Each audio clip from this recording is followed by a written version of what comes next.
اس کی آیت 32 کے جس میں جو مجرمین کا ذکر ہے کہ جن کے اعمال جو ہیں وہ ڈسٹرکشن غلط سمت میں ہیں، تو وہ یہ ہیں کہ پھر وہ بعد میں کہیں گے کہ ہمیں جو ہے وہ واپس بھجوایا جائے، لیکن وہ واپس نہیں جا سکیں گے، کیونکہ وہاں سے جب یوم حساب میں پہنچ جائیں گے اس کے بعد وہ پچھتائیں گے بھی، کچھ بھی کریں گے، لیکن اس کے لیے واپسی پہ وہاں پہ کوئی راستہ ہوگا نہیں۔ یہ اس کے بعد یہ سورہ طٰہٰ ہے، اس کی آیت ہے 75 اور 76 کہ اس میں درجات کا ذکر ہے، اور یہ آگے بھی بات آئے گی، یہ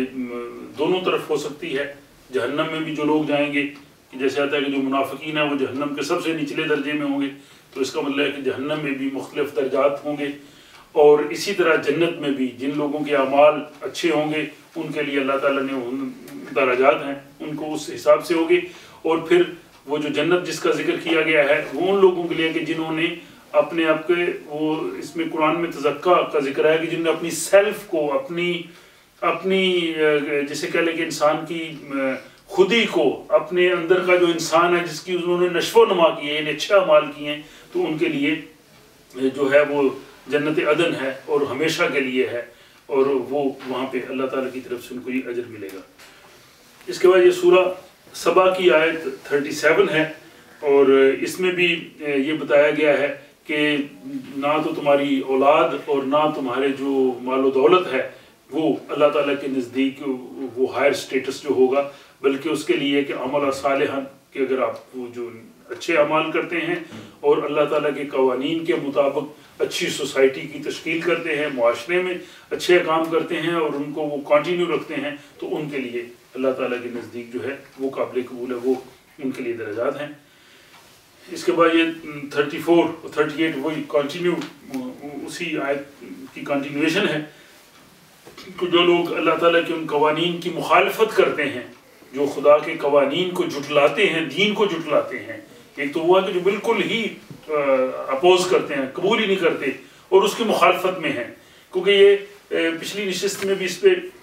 بات چونکہ ہو چکی ہے کہ جو اکثر سوال یہ کیا گیا تھا کہ جو نان مسلمز ہیں، جو مسلمان ہی نہیں ہوئے اور اچھے اعمال کرتے ہیں، دنیا میں سوشل ورک بھی کرتے ہیں، سارا کچھ کرتے ہیں، تو کیا وہ دوزخ میں چلے جائیں گے؟ تو اس پہ بڑی تفصیلی بات ہوئی تھی پچھلی، آپ وہ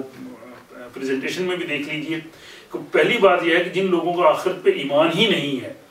اور وہ دنیا میں جتنی مرضی اچھے اعمال کریں، ٹھیک ہے وہ قابل تحسین ہے، ان کے لیے دنیا میں بھی اجر ہے، لیکن ان لوگوں کے لیے آخرت میں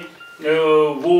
جنت ان لوگوں کے لیے ہے کہ جن لوگوں نے اس پہ ایمان لایا اور اس کے مطابق عمل کیے۔ اب جو ایمان ہی نہیں لایا تو اس کا حقدار ہی نہیں ہے۔ اور یہ عام سوسائٹی میں بھی ہوتا ہے کہ اگر آپ کوئی آدمی اگر سویڈش سوسائٹی کا سٹیزن ہی نہیں بنا تو سویڈش سوسائٹی کی بے شمار جو چیزیں ہیں وہ اویل ہی نہیں کر سکتا جتنا، تو جب تک ایک آدمی مسلم سوسائٹی کا ممبر ہی نہیں بنا، مسلم سوسائٹی میں نہیں آیا، تو لائف آفٹر ڈیتھ پہ اس کا ایمان ہی نہیں ہے، خدا پہ ایمان ہی نہیں ہے، تو وہ ان چیزوں کو اویل ہی نہیں کر سکے گا۔ باقی رہا یہ معاملہ کہ اللہ تعالیٰ ان کے ساتھ کیا معاملہ کریں گے، تو پہلی تو یہ آگے ایک آیت آئے گی بھی کہ ان لوگوں تک اسلام کا پیغام ان کی ذہنی سطح پہ، ان کی نفسیاتی سطح پہ اچھے طریقے پر پہنچنا ضروری ہے۔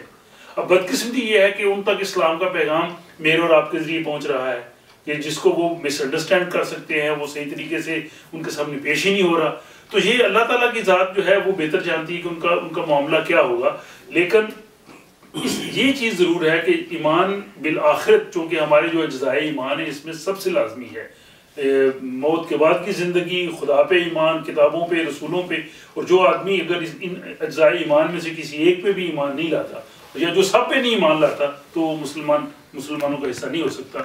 لیکن اس میں دوسرے کفار وہ ہیں کہ جو اس کی اپوز کرتے ہیں، جو مطلب ایک تو یہ ہیں کہ جو نہ اپوز کر رہے ہیں، نہ حامی ہیں، نہ مخالف ہیں، اور ان کا معاملہ مختلف ہے۔ اور قرآن بھی جہاں کہتا ہے کہ تم نان مسلمز کو ان کو دوست نہ بناؤ، تو ان کے لیے وہ ہے کہ جو دن رات خدا کے دین کے اپوننٹ ہیں، جو اس کی مخالفت کرتے ہیں، تو ان کے یہاں پہ اس آیت میں بھی یہ کہا گیا ہے کہ ان کے لیے جو ہے وہ شور ان کے لیے عذاب ہے، اور وہ لوگ جو ہے وہ خسارے میں ہوں گے۔ اب سورہ جاسیہ 45/22 کہ اس میں زمین اور آسمان کی تخلیق کے بارے میں اللہ تعالیٰ نے بتایا کہ ہم نے جو تخلیق کی ہے، اور پھر ہم نے یہ بتایا کہ کسی بھی نفس کو اللہ تعالیٰ جو ہے اس پہ ظلم نہیں کرتا. کسی ظلم سے مراد ہم نے یہی بتایا تھا کہ کسی بھی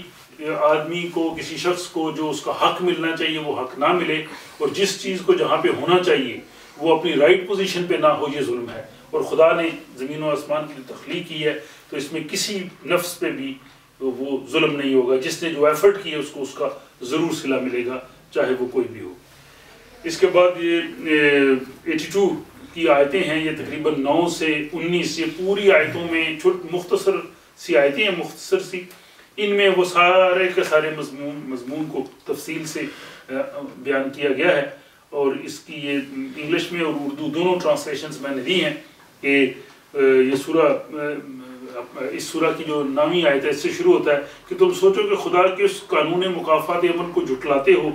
کہ اس نے تم پر محافظ مقرر کر دیے ہیں، جن کو کرامن کاتبین کہتے ہیں، کہ وہ ہر وقت نہایت معزز و امین ہے، اور جو کچھ تم کر رہے ہو ان کا وہ ریکارڈ کیپنگ کرتے جا رہے ہیں. کہ خدا اللہ تعالیٰ نے ہمارے ساتھ جو ہے وہ رکھے ہیں. اور جب میں نے اس آیت پہ غور کرتا ہوں تو میں سوچتا ہوں کہ ہو سکتا ہے کل کو یہ جدید سائنس بھی کبھی تحقیق کر کے اس نتیجے پہ پہنچے کہ انسانی باڈی میں کچھ ایسے سیلز ہوتے ہیں جو ریکارڈ کیپنگ کرتے ہیں اور ریکارڈ کر سکتے ہیں. کیونکہ انسان کی جو تخلیق میں 46 کروموسومز ہیں، وہ جو مائکروسکوپ کے نیچے جا کے ہمیں وہ ایک نیوکلیس نظر آتا ہے، اور اس نیوکلیس کے بھی جو کروموسوم ہیں وہ عام مائکروسکوپ سے نظر نہیں آتے،